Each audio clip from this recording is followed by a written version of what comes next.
Good morning students. आज हम लोग डिस्कस करेंगे कुछ बेसिक कॉन्सेप्ट्स केमिस्ट्री के, क्लास 10th के कुछ बेसिक कॉन्सेप्ट्स जैसे कि नोबल गैसेस। उसके बाद हम लोग ये जब डिस्कस कर लेंगे, इसके बाद हम लोग डिस्कस करेंगे ionic bond, covalent bond. Covalent bond में कितने प्रकार होते हैं, single bond, double bond, triple bond. फिर उसके बाद देखेंगे कि इलेक्ट्रॉन डॉट स्ट्रक्चर कैसे होता है, कैसे बनता है सारे मॉलिक्यूल एटम्स का। ठीक है, तो सबसे पहले तो नोबल गैस क्या होते हैं। अभी आप देख रहे हैं जो मैंने लिखा है, ये सारे नोबल गैसेस होते हैं। Helium, neon, argon, krypton, xenon, radon. ठीक है ना। इसको तरीका क्या याद करने का है, तो इसका जो ये सिंबल है आप इसको ऐसे याद कर सकते हैं। हीमैन ने आर्नोल्ड को जेनॉन से रौंदा। ठीक है, जेनॉन मतलब समझो कि एक तरह का कुछ गन का नाम है। ठीक है ना, पिस्टल है जिसका नाम है जेनॉन। तो हीमैन जो कार्टून कैरेक्टर आता है, हीमैन ने आर्नोल्ड एक लड़का है कोई, हीमैन ने आर्नोल्ड को जेनॉन से रौंदा। ठीक है, रौंद दिया मतलब मार दिया इससे। ठीक है, तो इससे आपको याद हो जाएगा इसका पूरा का पूरा ग्रुप। ठीक है, तो ये नोबल गैसेस। अब हम लोग टॉपिक पे आते हैं। नोबल गैसेस होते क्या हैं।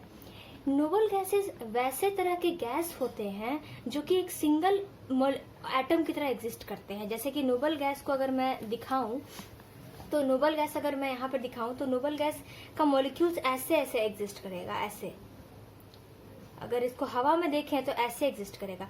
कॉम्बाइंड वे में दूसरे जो मॉलिक्यूल्स होते हैं, दूसरे हवा के दूसरे जो मॉलिक्यूल्स होते हैं वो ऐसे ऐसे एग्जिस्ट करते हैं। ठीक है, जैसे H2 अगर हाइड्रोजन ले ले तो हाइड्रोजन ऐसे एग्जिस्ट करता है, इस तरह से। देख रहे हैं डिफरेंस देख रहे हैं।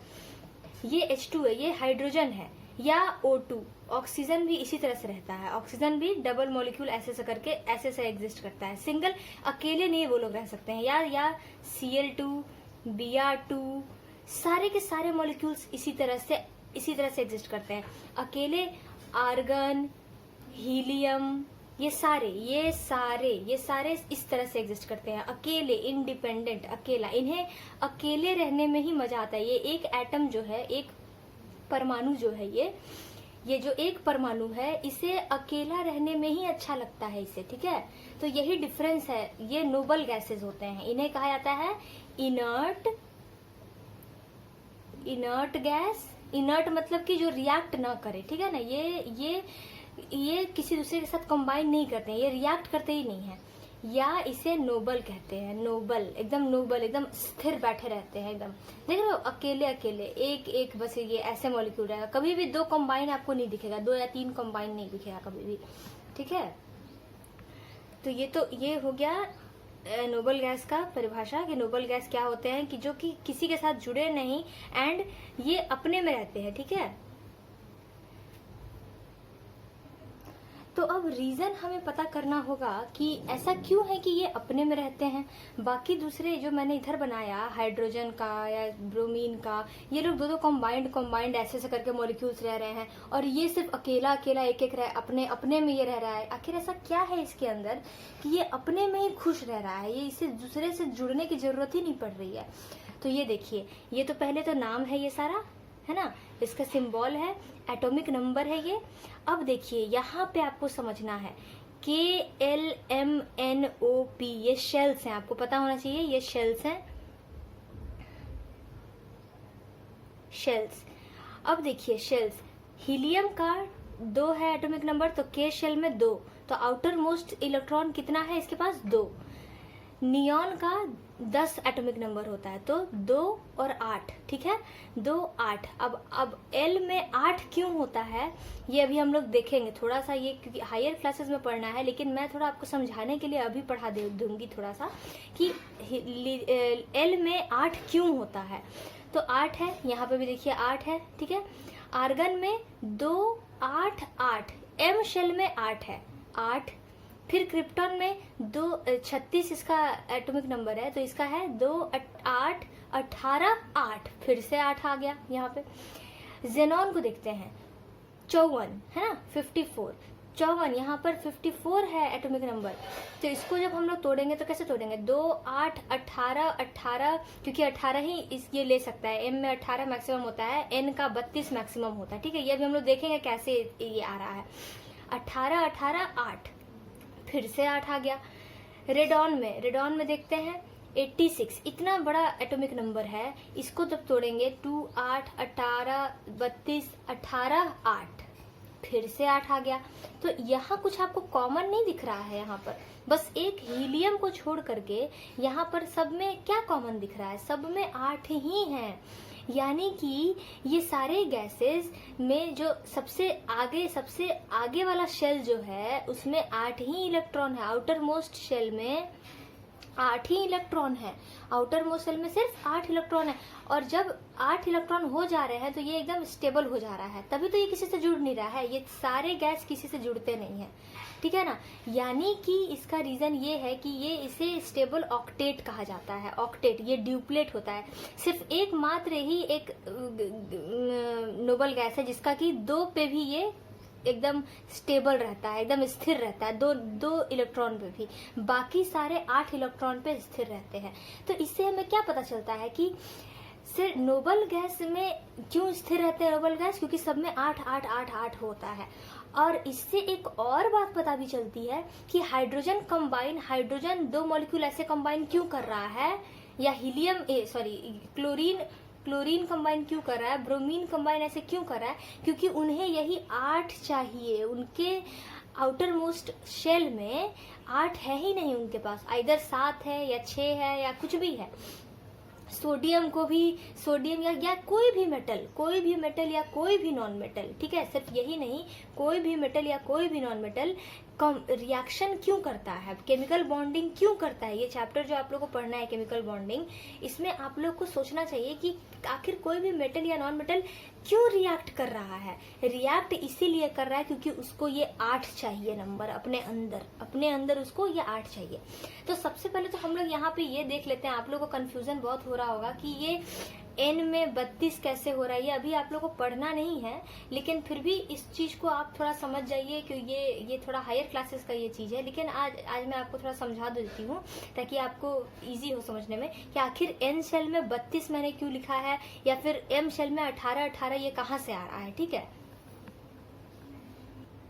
तो देखिए बच्चों, मेन आपको ये समझना है, अभी जो मैंने ये लिखा है ना, ये कॉन्सेप्ट आपको हायर क्लासेस में पढ़ना है, लेकिन मैंने अभी थोड़ा समझाने के लिए लिख दिया है ताकि आपका कंफ्यूजन ना हो कि 18 या 32 कैसे आ जा रहे हैं एन या एल शेल में। देखिए सबसे पहले आपको समझना है, यहाँ से आप समझिए के शेल, ठीक है। शेल है ऊपर सबसे, सबशेल, ऑर्बिटल, 3 चीज होता है, ठीक है। शेल, सबशेल और ऑर्बिटल। आप ऐसे समझिए कि शेल के अंदर होता है सबशेल, सबशेल के अंदर होता है ऑर्बिटल, ठीक है। मतलब कि शेल दादाजी हो गए, शेल का बच्चा हो गया, उसके अंदर यानी कि उसी के अंदर से निकलता है ना, पापा जी हो गए सबशेल, और सबशेल के अंदर से निकला ऑर्बिटल जो बच्चा, जो आप हो गए, ठीक है। तो ये शेल दादाजी हो गए, फिर सबशेल पापा होगा और ऑर्बिटल आप हो गए, ठीक है।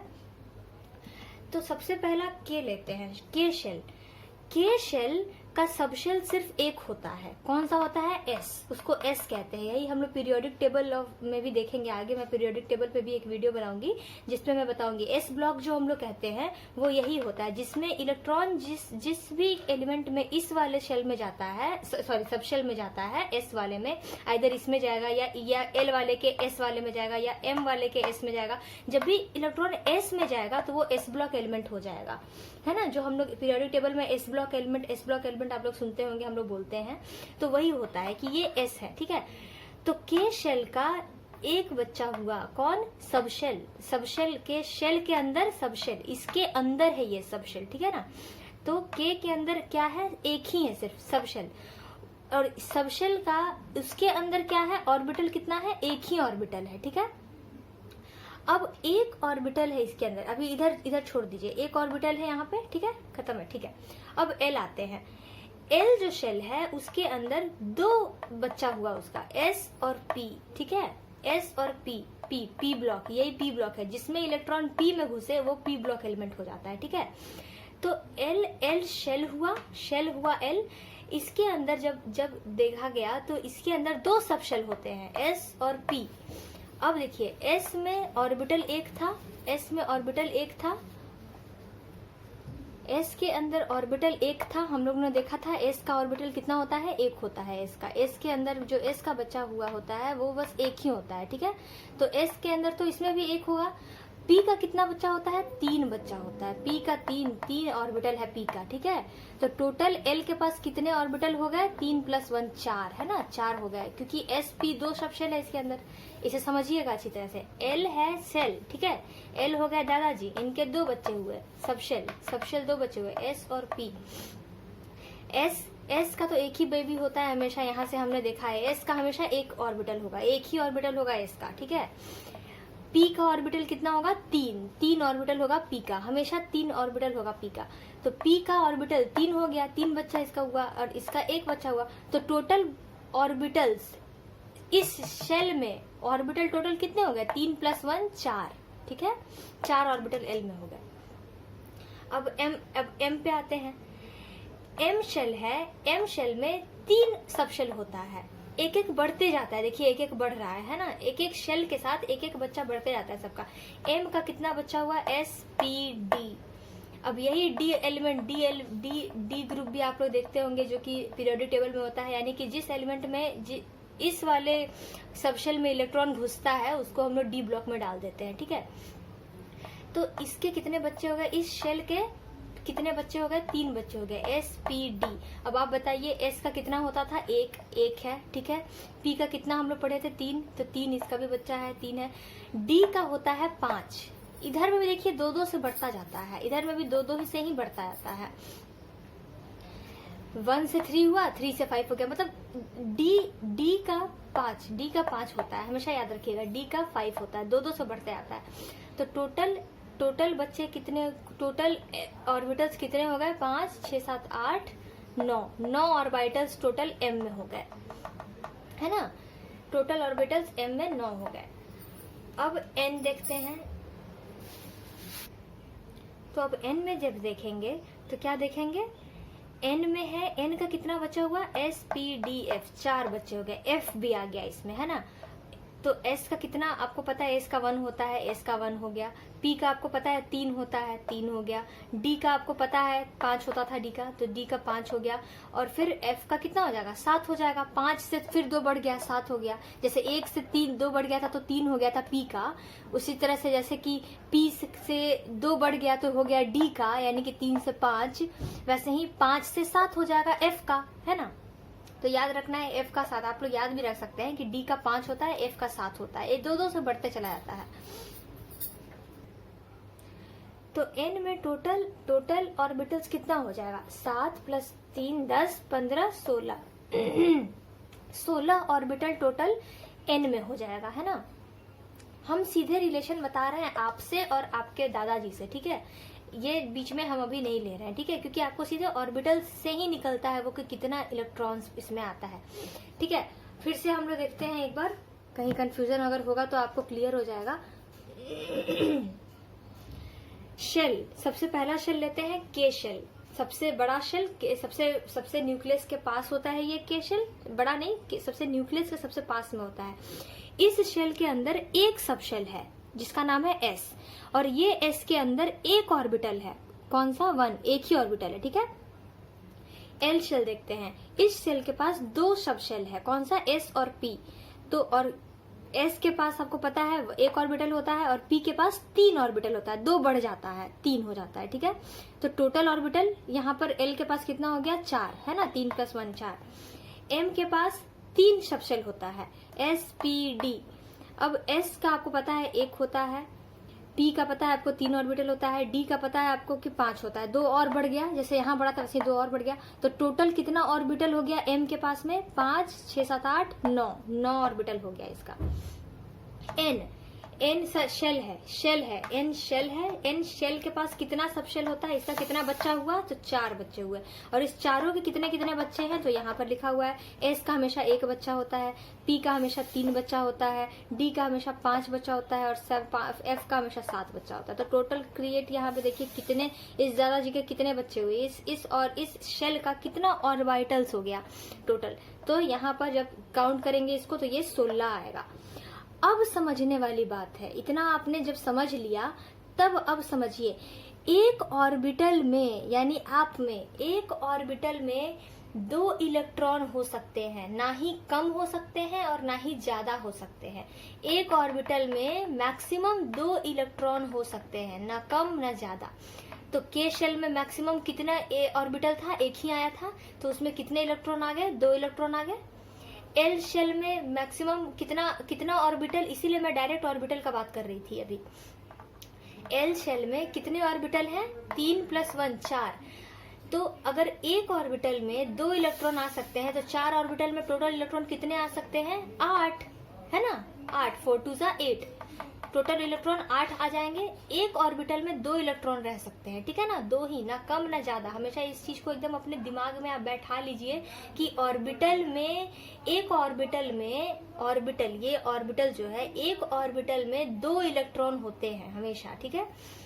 तो एम के पास कितना ऑर्बिटल है, 5 6 7 8 9, 9 दूने 18, 9 2 18, 9 2 18, 18। इसीलिए एम में 18 वहां लिखा गया था जब मैंने पहले दिखाया था। तो और क्या इससे ज्यादा ये अब ले सकता है इलेक्ट्रॉन, नहीं, इससे ज्यादा ले ही नहीं सकता, क्योंकि इसके पास इतना ही ऑर्बिटल ही है।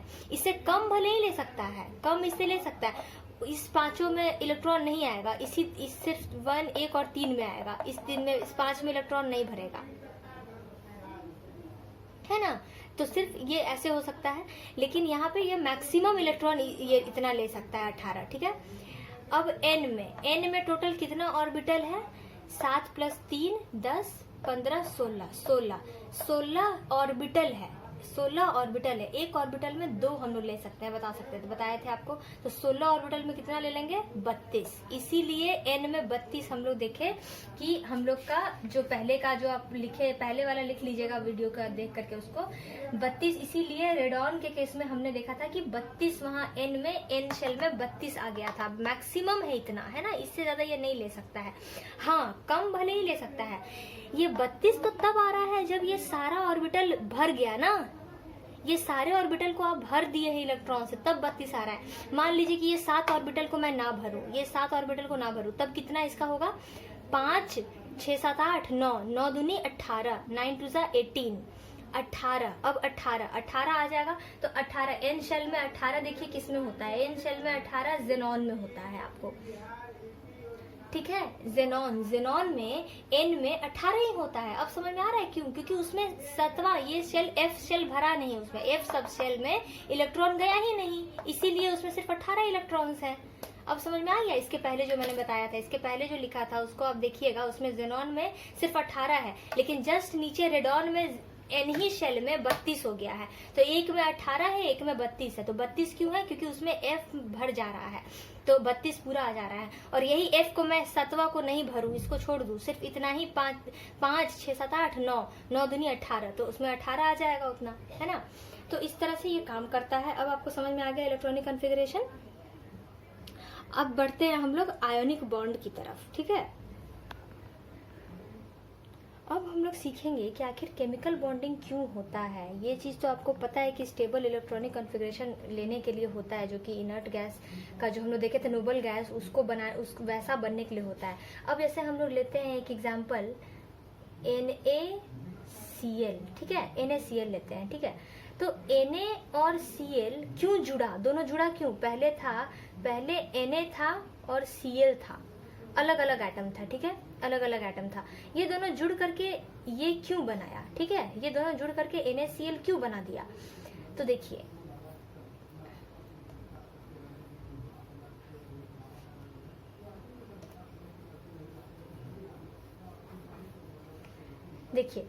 Na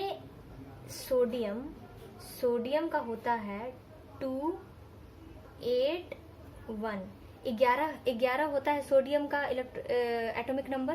तो 11 को आप कैसे तोड़ेंगे? 2 8 10 हो गया और 1 11। अब क्या सोडियम नियॉन बन सकता है एक इसको इलेक्ट्रॉन को लूज करके? ये इसके पास एक्स्ट्रा नहीं आपको दिख रहा है, क्योंकि इसको ऑक्टेट चाहिए हमेशा। हमेशा हम लोग देख रहे थे कि जो भी ये अनस्टेबल है, ये अभी स्टेबल नहीं है, ये अभी स्थिर नहीं है, अस्थिर है अभी। क्यों? क्योंकि इसके में अभी एक इलेक्ट्रॉन एक्स्ट्रा है अभी। और यहाँ पर अभी हमको दिख रहा है कि इसको ऑक्टेट हम दे सकते हैं। ऑक्टेट पहले देखे थे, यहाँ लिखा हुआ था लास्ट में कि सब में 8 8 8 8 8 8, तो स्टेबल होने के लिए 8 होना चाहिए। तो इसको जब 8 चाहिए तो ये 7 लेने से अच्छा है, ये 7 और लेने से अच्छा है यहाँ 8 बनाने से, कि ये इसी एक को गायब कर दे, हटा दे, है ना। और क्लोरीन में आप देखिए, क्लोरीन में होता है, क्लोरीन में 17 होता है, तो 2 8 10 हो गया और 7 17 का। अब यहाँ देखिए क्या गड़बड़ी है, यहाँ पर तो 7 है, तो इसको और कितना हम दे दें कि ये 8 बना ले। इसको अगर हम एक और दे दें तो ये 8 बना लेगा, है कि नहीं? ये 8 यहाँ पे बना लेगा।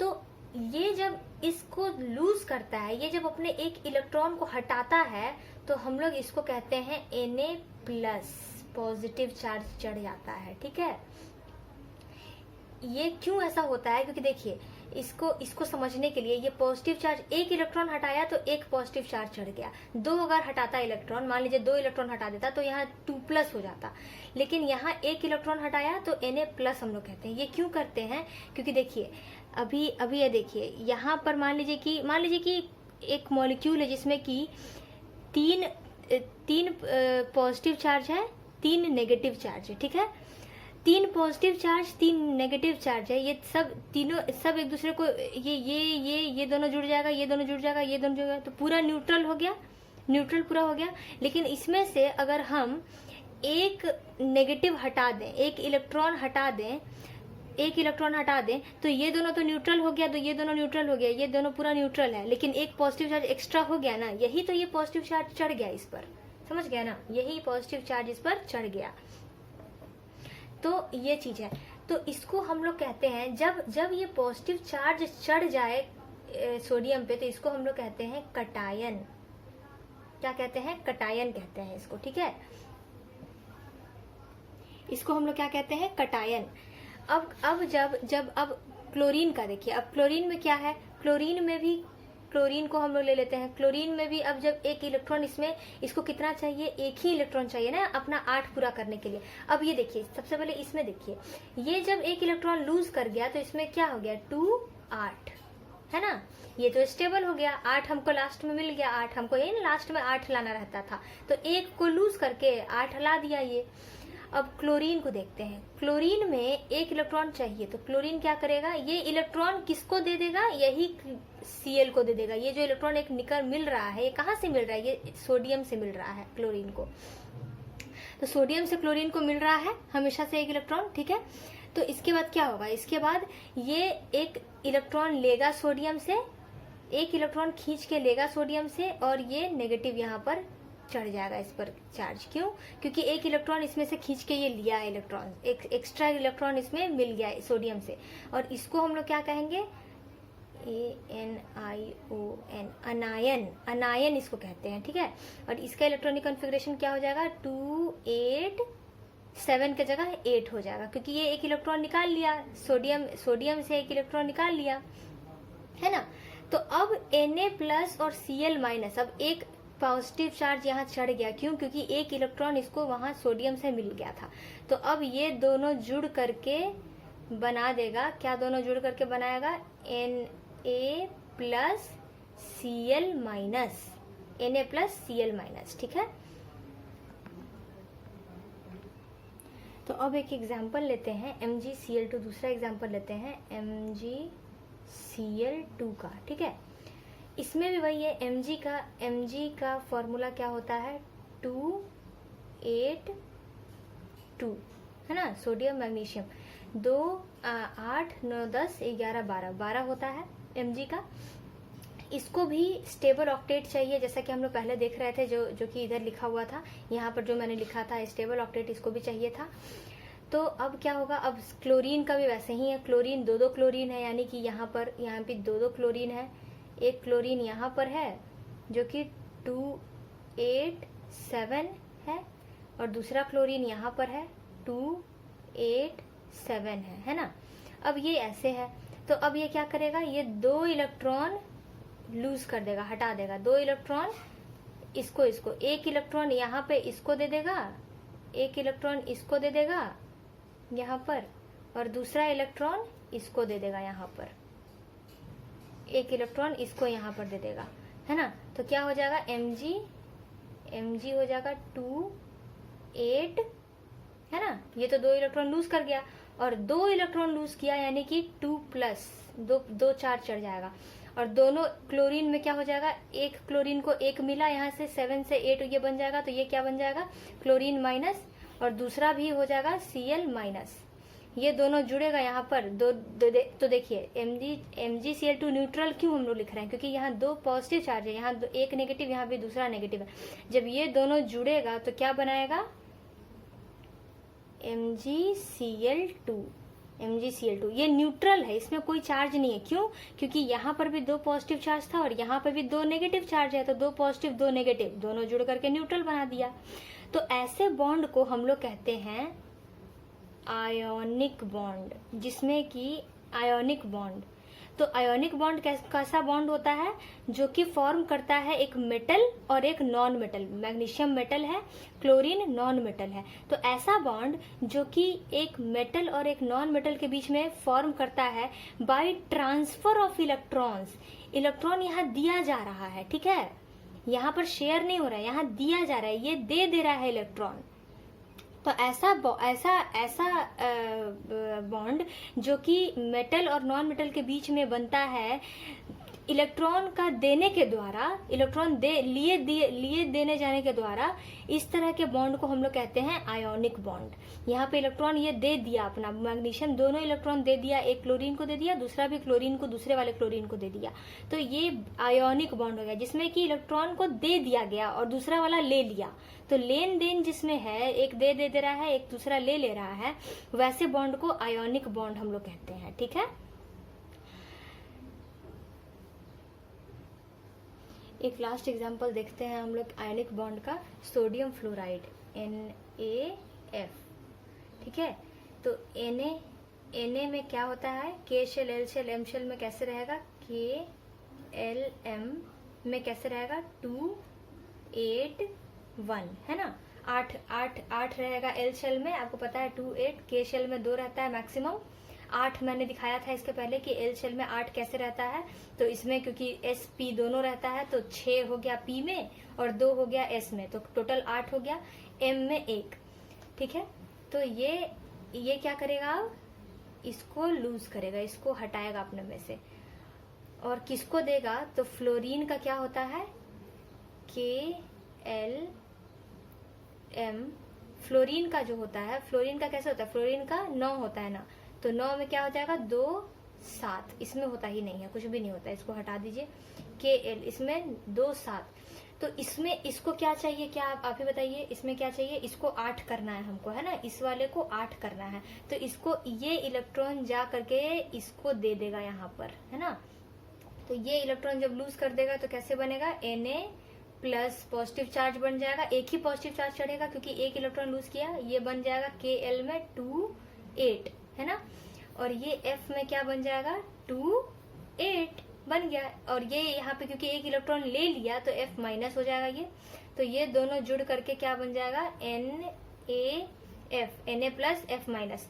लेकिन ये हम लोग इसको ऐसे नहीं लिखते हैं, लिख भी सकते हैं, कोई गलती नहीं है, लिख भी सकते हैं Na प्लस F माइनस, ऐसे लिख भी सकते हैं, लेकिन क्या लिखने का जरूरत है, जब एक पॉजिटिव एक नेगेटिव दोनों एक दूसरे को जब बैलेंस कर दे रहा है तो उससे लिखने का जरूरत नहीं है, तो इसको हम लोग क्या कर देंगे NaF, ठीक है, NaF फ्लोरीन। ये हो गया आपका ionic bond. Ionic bond, electron यहाँ से ट्रांसफर हो रहा है ना, यहाँ से ट्रांसफर हो रहा है, ये हो गया कटायन, ये कटायन कहा जाता है, कटायन, ये हो गया अनायन, अनायन हो गया। ये नेगेटिव जो होता है उसको अनायन कहेंगे। जब जब चार्ज चढ़ जाए, जब इस पर एक नेगेटिव चार्ज चढ़ जाए, ये ले ले जब इलेक्ट्रॉन, तब ये अनायन बन जाएगा। और जब ये दे इलेक्ट्रॉन तब ये कटायन बन जाएगा। तब कटायन और अनायन जुड़ करके हमारा सॉल्ट बनाते हैं। ये सॉल्ट कहा जाता है, सॉल्ट। ठीक है, ये हो गया आयोनिक बॉन्ड, यही है आयोनिक बॉन्ड। अब चलते हैं हम लोग अपने कोवलेंट बॉन्ड की तरफ। कोवलेंट बॉन्डिंग से बनने से पहले एक बार आप इसका ये लिख लीजिए, आयोनिक बॉन्ड का जो डेफिनेशन होता है। ठीक है, ये तो आपको बुक में भी मिल जाएगा, लेकिन फिर भी आप लिख लीजिए। ये है, एक लास्ट एग्जांपल और हम लोग कर ले रहे हैं। ठीक है, देखिए, तो आयोनिक बॉन्ड हम लोग फाइनली क्या सीखे कि the chemical bond formed by the transfer of electrons from one atom to another is called ionic bond. एक इलेक्ट्रॉन ट्रांसफर जब हो जाए एक एटम से दूसरे एटम में, हम लोग देख रहे थे ट्रांसफर हो रहा था, तो उसको हम लोग आयोनिक बॉन्ड कहते हैं। एक लास्ट एग्जाम्पल हम लोग ले लेते हैं मैग्नीशियम ऑक्साइड का, MgO। ठीक है, इसमें देखिए, इसमें 2 इलेक्ट्रॉन ट्रांसफर होगा। पहले तो हम लोग देख रहे थे एक ही एक इलेक्ट्रॉन का, तो MgO को देखते हैं। Mg का क्या होता है फॉर्मूला? Mg का होता है 282, है ना।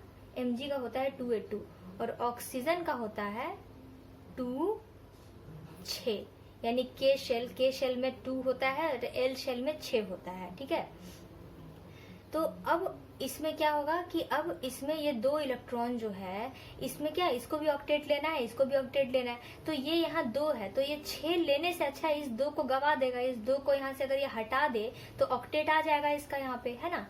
और इसमें क्या है कि ये 6 है, इसको 2 और चाहिए, तो 2 तो ये दे ही रहा है मैग्नीशियम, है ना। 2 तो इसमें से मिल ही रहा है, यही जा करके इसको यहाँ दे देगा। तो क्या हो जाएगा, Mg28 बन गया, ये कंप्लीट हो गया, बन गया। और ये 2+ हो जाएगा, है ना, क्योंकि 2 इलेक्ट्रॉन लूज किया, तो हम बताए थे 2 इलेक्ट्रॉन लूज करेगा तो 2+, कटायन बन जाएगा। और यहाँ पे ऑक्सीजन 2, ये 2 इलेक्ट्रॉन ले लिया तो ये 8 बन गया। तो ये क्या हो जाएगा, 2 माइनस, क्यों, क्योंकि 2 इलेक्ट्रॉन यहाँ से लिया ना, ये 2 इलेक्ट्रॉन यहाँ से Mg से 2 इलेक्ट्रॉन ले लिया, तो 2 माइनस। अब ये दोनों जुड़ जाएगा, दोनों जुड़ करके क्या हो जाएगा, Mg2+O2-, यानी MgO बन गया। क्योंकि 2+2- दोनों न्यूट्रल कर देगा, एक दूसरे को काट देगा। दोनों प्लस, दो पॉजिटिव है, 2 नेगेटिव है, दोनों जुड़, दोनों में नेट चार्ज कितना चढ़ जाएगा, 0, यानी कि MgO। ठीक है, तो ये अब हो गया आयनिक बॉन्ड कंप्लीट हमारा। अब बढ़ते हैं हम लोग कोवेलेंट बॉन्डिंग की तरफ। अब देखिए बच्चों, हम लोग आयनिक बॉन्ड पे बढ़ने से पहले सबसे पहले हम लोग इलेक्ट्रॉन डॉट स्ट्रक्चर सीखेंगे। सॉरी, कोवेलेंट बॉन्ड की तरफ बढ़ने से पहले हम लोग इलेक्ट्रॉन डॉट स्ट्रक्चर सीखेंगे, क्योंकि वो जरूरी है कोवेलेंट बॉन्डिंग में। तो इलेक्ट्रॉन डॉट स्ट्रक्चर क्या होता है? इलेक्ट्रॉन डॉट स्ट्रक्चर बहुत इजी है बनाना, आपको इसमें कुछ नहीं करना है। इसमें बस जो वैलेंस इलेक्ट्रॉन्स है ना, उसको डॉट से आपको दिखाना है। जैसे कि मैं दिखाती हूँ, जैसे कि वैलेंस इलेक्ट्रॉन मतलब कि जो सबसे आउटर मोस्ट शेल में है इलेक्ट्रॉन, हाइड्रोजन हो गया। हाइड्रोजन में कितना होता है इलेक्ट्रॉन? 1 होता है। तो इसको हम लोग कैसे दिखाएंगे, एक डॉट, यहाँ पे नहीं मैं करती हूँ, इसको ऐसे दिखाती हूँ। 1 इलेक्ट्रॉन है तो इसको हम लोग दिखाएंगे H, 1 इलेक्ट्रॉन। ठीक है, डॉट, एक डॉट से बता देंगे। हाइड्रोजन में 1 इलेक्ट्रॉन है, सबसे आगे वाले शेल में होता है, यानी कि 1 ही इलेक्ट्रॉन है ही उसमें, तो 1 इलेक्ट्रॉन दिखा देंगे हम लोग। ठीक है, अब जैसे कि सोडियम, ये नहीं, सोडियम का आपको होता है 281। अब इसको हम लोग कैसे दिखाएंगे? इलेक्ट्रॉन डॉट स्ट्रक्चर में मैंने कहा था कि वैलेंस इलेक्ट्रॉन जो सबसे बाहरी में होता है इलेक्ट्रॉन, तो 8 तक तो ये ऑक्टेट पूरा है ना, 8 तक तो ऑक्टेट पूरा है ना। तो वैलेंस इसमें कितना है? 1 ही है, हुआ ना, 1। तो Na कैसे दिखाएंगे इसको? Na 1, वैलेंस इलेक्ट्रॉन 1, Na 1 ही दिखाएंगे सिर्फ, क्योंकि 8 तक तो ये फुलफिल है। 28 आपका किसका होता है? नियॉन का होता है। मैंने बताया था ना, यहाँ लिखा था जो, नियॉन में 28 होता है, और ये स्टेबल कॉन्फ़िगरेशन होता है। इसको हम लोग को नहीं लिखना है इसको। तो इलेक्ट्रॉन डॉट रिप्रेजेंटेशन में हमेशा जो वैलेंस होता है, जो बाहरी सबसे होता है, जो सबसे बाहरी, जो लूज करना होता है या गेन करना होता है, जिस ये मेटल के केस में सिर्फ उसी को हम लोग लिखते हैं। मैग्नीशियम ले लीजिए, मैग्नीशियम का कितना होता है? 282। तो इसको कैसे लिखेंगे, ये वाले को नहीं लिखेंगे, ये क्योंकि स्टेबल है, 2 8 स्टेबल है, इसको नहीं लिखेंगे। मैग्नीशियम डबल ऐसे है ना, 2 2 है तो 2 लिख देंगे ऐसे करके डबल, है ना। पोटेशियम भी ले लीजिए, या फिर कोई हायर ले लीजिए आप, या फिर कोई सिंपल ही लीजिए कोई भी। जैसे कि मान लीजिए कि पोटेशियम ही ले लीजिए, पोटेशियम ले लीजिए। पोटेशियम का क्या होता है 2 8 8 1, ठीक है। अब इसमें भी क्या हो रहा है 2 8 8 है ना, 2 8 8, तो 8 8 यहाँ से फिर से ये 8 8 8 आ गया। 8 8 आपको लिखा हुआ जहां दिख जाए समझ जाइए कि वहां तक वो स्टेबल है, उसके आगे नहीं बढ़ना है। तो इसमें भी क्या हो जाएगा K डॉट, K एक बन जाएगा, K एक इलेक्ट्रॉन डॉट स्ट्रक्चर है K का, है ना। अब एल्यूमिनियम ले लीजिए, एल्यूमिनियम का क्या होता है तो 2 8 3 KLM है ना, KLM। एल में 8 है, इसमें आपको पता है कैसे 8 है, क्योंकि S और P है। इसके पहले जो लिखे थे उसको पूरा याद कर लीजिएगा, तभी ये समझ में आएगा। तो L में S और P है, P में 6 इलेक्ट्रॉन ले सकता है, क्योंकि P 3 होता है ऑर्बिटल, यानी 6 इलेक्ट्रॉन, और S में 2 इलेक्ट्रॉन, तो टोटल 8 इलेक्ट्रॉन, इसीलिए 8 ले लिया यहाँ पे। अब जैसे ही 8 यहाँ पे हुआ है वैसे ही ये कंप्लीट हो गया, यानी कि अब इसका कैसे होगा Al, ये यहाँ से नहीं लिखेगा, सिर्फ 3 1 2 3, ठीक है। ये एल्यूमिनियम हो गया 1 2 3, ठीक है। तो ये इलेक्ट्रॉन डॉट स्ट्रक्चर हो गया आपको मेटल्स का, ठीक है। अब नॉन मेटल्स का देखते हैं इलेक्ट्रॉन डॉट स्ट्रक्चर कैसे बनता है। अब नॉन मेटल्स में जैसे कि ले लीजिए आप फ्लोरीन, ठीक है। फ्लोरीन का आपको क्या होता है 2 7, ठीक है। अब 7 है, वैलेंस इलेक्ट्रॉन इसमें कितना है, वैलेंस मेटल के केस में 1 या 2 या 3 ऐसे करके था, लेकिन यहाँ पर तो 7 है, 8 तो है नहीं कि हम इसको हटा दें, 8 तो है नहीं, 7 है, तो इसको कैसे दिखाएंगे, F में जो वैलेंस इलेक्ट्रॉन है, वैलेंस इलेक्ट्रॉन यहाँ पे 7 है, ये 7 है। 2 तो स्टेबल है, क्योंकि सबसे ऊपर यहाँ पर हम लिखे थे 2 है ना, 2 स्टेबल है, तो 2 तो स्टेबल है, यहाँ पर 2 होगा नहीं, 7 लेंगे। 7 कैसे दिखाएंगे 1 2 3 4 5 6 7, है ना, 2 ऊपर 2 नीचे 2 बाएं और 1 दाएं, हो गया 7 हो गया ये फ्लोरीन का। अब जैसे हम लोग मान लीजिए कि ऑक्सीजन ले लेते हैं, ऑक्सीजन का कितना होता है 2 6 8 होता है, इसका एटॉमिक नंबर ऑक्सीजन का कितना होता है 8 होता है, तो 2 और फिर पहले तो दो स्टेबल हो जाएगा, यहाँ पर मैंने लिखा था ऊपर में 2 स्टेबल हो जाएगा, फिर जो 6 बचेगा वो एल शेल में 6 बचेगा, है ना, एल शेल में 6 बचेगा।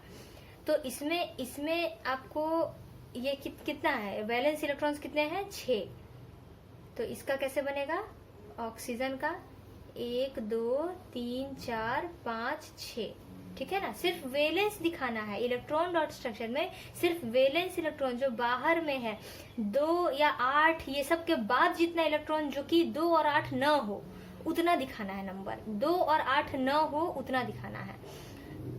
2 8 18 32 ये सब के बाद का जो भी नंबर रहे, जो भी स्टेबल, यहाँ जो लिखा था मैंने ये जो लिखा था नोबल गैस कॉन्फ़िगरेशन में, वो नहीं होना चाहिए। उसके बाद का ये तो 2 तो लिखा हुआ था यहाँ पे, वो 2 नंबर तो यहाँ लिखा हुआ था, नंबर 2 डिजिट, इसलिए इसको नहीं लेंगे। इसके जो आगे का है जो 6 कहीं लिखा हुआ था क्या, इधर में कहीं नहीं था, तो वो लिख देंगे।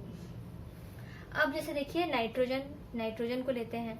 नाइट्रोजन का क्या होता है atomic number 7, hydrogen helium lithium beryllium boron carbon nitrogen 7, तो 2 और 5, इसमें क्या हो जाएगा वैलेंस इलेक्ट्रॉन 5, तो इसको कैसे लिखेंगे नाइट्रोजन 1 2 3 4 5, ठीक है 5, दो कर करके लिख दीजिएगा, ऊपर में 2 फिर साइड में 2 फिर 1 बच गया, तो यहाँ पे 1 2 3 4 5 लिखने का तरीका यही है, ठीक है।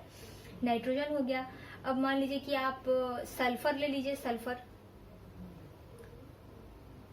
सल्फर का क्या होता है 16 होता है सल्फर का, है ना 16, तो 2 8 6 हो जाएगा ना, 8 + 2 10 हो जाता है 6। तो 8 तक तो हम लोग को पता है, 8 तक लेना नहीं है, 8 क्योंकि स्टेबल इलेक्ट्रॉनिक कॉन्फ़िगरेशन है। तो 6 को कैसे दिखाएंगे, S 1 2 3 4 5 6 है ना, 6 इस तरह से दिखा देंगे 6।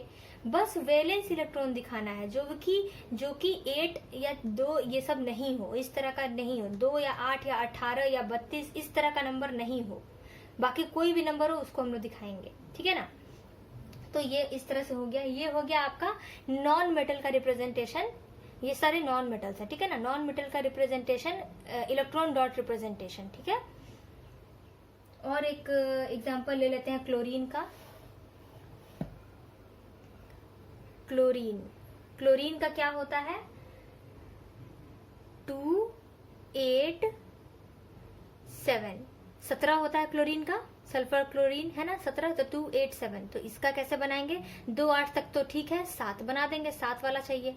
तो क्लोरीन 1 2 3 4 5 6 7 है ना, क्लोरीन बन जाएगा ऐसे। तो ये समझ में आ गया आपको कि कैसे बनता है इलेक्ट्रॉन डॉट स्ट्रक्चर। जितने भी वैलेंस इलेक्ट्रॉन जो है सिर्फ इसी को हम लोग दिखाते हैं डॉट स्ट्रक्चर से, ये सबको नहीं दिखाते, ये भूल जाते हैं हम लोग। ये 2 ये 2 ये 2 ये 2 8 ये सब हम लोग भूल जाते हैं, सिर्फ जो वैलेंस है उसको बस दिखाते हैं, ठीक है। तो अब बढ़ते हैं हम लोग कोवेलेंट बॉन्ड की तरफ में। स्टूडेंट्स, ये वीडियो बहुत लंबा हो गया है, करीब 40 मिनट्स का हो गया है। तो अब ये वीडियो को मैं यहीं पे ख़त्म करती हूँ। इसका सेकंड पार्ट मैं ले आऊँगी जल्दी, कल परसों तक में सेकंड पार्ट 2 दिन में आ जाएगा आपको, जिसमें कि हम लोग पढ़ेंगे आगे का covalent bonding, single bond, double bond, triple bond, जो भी सब चीज़ है सब चीज़ उसमें कवर मैं कर दूंगी, ठीक है। अच्छे से उसमें हम लोग पढ़ लेंगे वो चीज़। बाकी थैंक यू ये वीडियो देखने के लिए। अच्छे से सारे कॉन्सेप्ट को समझ लीजिएगा जो भी इसमें समझाया गया है। वो जो मैंने रिप्रेजेंटेशन शेल, सबशेल, ऑर्बिटल का किया था उसे एक बार अच्छे से समझिएगा उसे, तभी ये आगे का हर चीज़ समझ में आएगा, ठीक है। तो एक बार इसे पढ़ लीजिएगा। अगर वीडियो अच्छी लगी हो तो वीडियो को लाइक करिएगा, सब्सक्राइब ज़रूर कर दीजिएगा, ताकि आपको आगे का जो भी मैं वीडियो डालूँ वो आपको मिलता रहे, आपको पता चलता रहे। नहीं तो आपको पता नहीं चलेगा कि मैं कब मैंने वीडियो डाला है। तो thank you so much for watching. Thank you so much.